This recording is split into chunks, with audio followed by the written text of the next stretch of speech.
In a little cottage made of wood, nestled between some tall trees, there once lived a tiny mouse. And one morning, just as the sun began to rise, the mouse woke up feeling fine.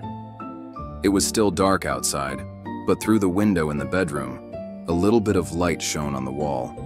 And that was enough to show the mouse that it was a brand new day. So it stretched out its paws, yawned real big, then scurried out of bed and down the hall.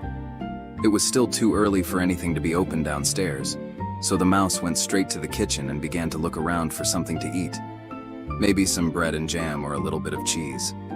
Now, how do you make breakfast when you're a mouse? Well, you gather up tiny ingredients and use your imagination to make whatever you'd like. And this little mouse was quite pleased with its simple meal. Then, just as it was finishing up, the mouse noticed something amazing. Steam was rising from a little teacup, just like a giant's cup, but sized perfectly for the mouse. And as it sipped its tea, the mouse felt quite refined and proper.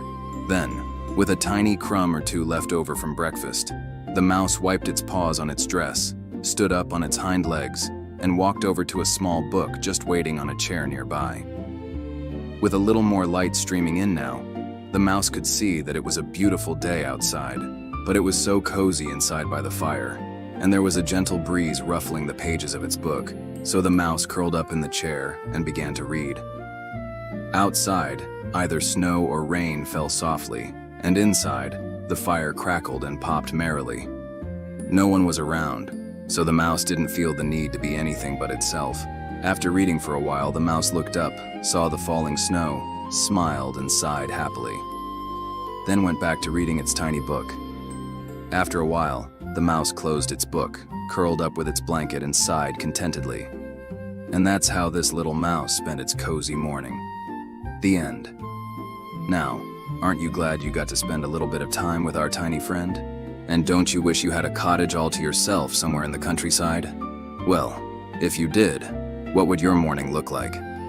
Tell us all about it in the comments below. And if you enjoyed this storybook style video, then be sure to stay tuned for more just like it.